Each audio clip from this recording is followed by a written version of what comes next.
Jadi dari situ namanya orang gendut pasti nggak sehat ya. Ya. Kalau gua gendut doang nggak sakit, mungkin gua akan tetap gendut sampai sekarang. Tapi karena sakit, nah sakitnya ini yang parah.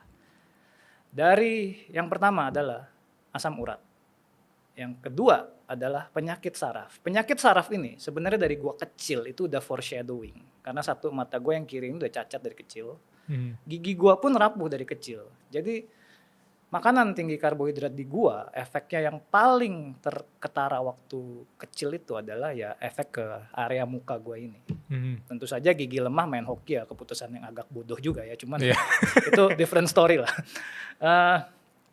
Ya, sakit-sakit itu muncul semua. Sakit kepala, yang paling berat adalah yang pertama asam urat, karena asam urat gua walaupun angka di labnya kecil, tapi setiap pagi gua itu kalau bangun butuh 45 sampai 60 menit sampai gua bisa bergerak. Jadi gua hanya bisa berbaring begini.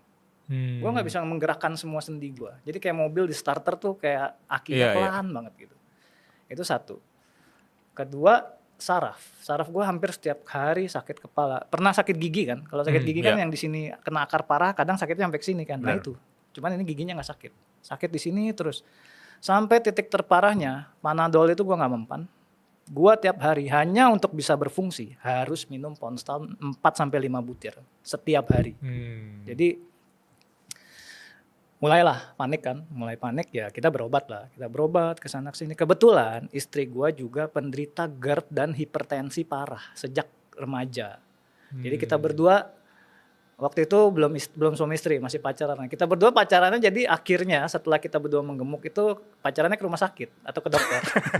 Seminggu sekali, seminggu 2 kali, minimal sebulan 2 kali lah gitu kan. Rumah sakit ke dokter dengan diagnosanya masing-masing dan obatnya masing-masing. Sampai singkat cerita di titik terparahnya 2020-2021 pas ditambah era Covid juga kan, fisik makin jelek, gerak makin jarang gitu kan. Kita tuh benar-benar sehari obat udah 6-7 butir tapi nggak sembuh-sembuh. Saya bahkan udah sempat MRI nggak menemukan apapun juga. Ya saya akhirnya bilang sama istri saya, ini nggak bisa kita gini terus. Waktu itu umur saya masih 40. Masa 40 obat kita segini, dia masih 35 kan nggak masuk akal gitu kan. Nah, kebetulan karena dulu gue di timnas, pelatih kita kan banyak pelatih luar negeri. Pelatih nutrisi gue inget dulu salah satunya pernah bilang, diet karbohidrat itu nggak bagus, lebih bagus diet minimal protein dan lemak hewani. Ya kita orang awam ya, pasti kan mikirnya lu gila ya, mana ada sih makan daging sama lemak kan kolesterol, kan ntar kena ginjal, ntar penyakit jantung gitu kan. Ya tapi namanya orang desperate ya Bilal ya. Ya udahlah, gue bilang sama bini, gue coba duluan waktu itu, gue coba deh. Jadi kalau gue mati pun ya minimal kita mati karena mencoba sesuatu gitu kan, nggak diem doang gitu kan tipikal gue gitu. Dan cerita ini lo akan banyak menemukan di komunitas karnivor, pasti akan mirip ceritanya. Di titik yang dimana sudah desperate, akhirnya kita mencoba. Dan Bilal, kenapa gue terusin sampai 5 tahun? Dalam seminggu gue mulai diet keto dulu waktu itu, belum sampai karnivor. Keto itu masih bisa masuk karbo dari bawang, bumbu, dan beberapa buah. Itu gue seminggu pertama aja, bangun tidur gue bisa langsung loncat dari tempat tidur.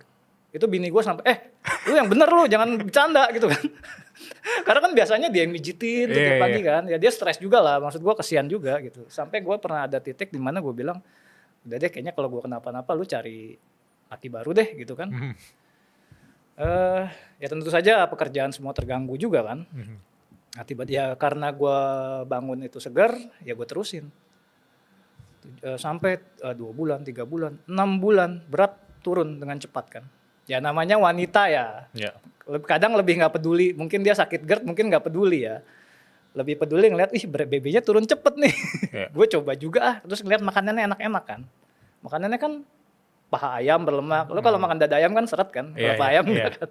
Pakai keju dulu masih, pakai apalah saus-saus yang low carb. Jadi sedangkan dia masih diet seimbang dengan makan banyak sayuran, salad. Karena dia takut banget sama daging. Karena bapaknya meninggal karena serangan jantung. Jadi dia masih takut. Nah begitu dia lihat makanan gue, dia bilang kok lu makan enak ya dan kenyang ya. Gue makan sayur doang nggak kenyang nih, 3 kali sehari padahal. Gue makan cuma sekali 2 kali. Dan itu turun ya. Akhirnya dia butuh waktu cukup lama untuk menyembuhkan GERD-nya. dia butuh sekitar 2 bulan 3 bulan lah karena dia punya tukak. Ya. Tapi akhirnya pun dibanding dari dulu berobat hampir 5 tahun waktu sama gua bolak-balik ke spesialis gastritis itu nggak sembuh-sembuh. Dia hanya dalam 2-3 bulan GERD-nya hilang total dan sampai sekarang. Wow. Ya. Wow, karena carnivore diet. Dan setelah kan pada waktu era itu juga mulai muncul tuh di medsos dokter-dokter karnivor barat, gue mulai pelajari mereka selalu bawa-bawa yang namanya first principles of physiology dan biochemistry manusia. Artinya itu sebenarnya yang dimaksud adalah buku-buku prinsip utama hukum fisiologi dan biokimia yang dipelajari di semua sekolah kedokteran di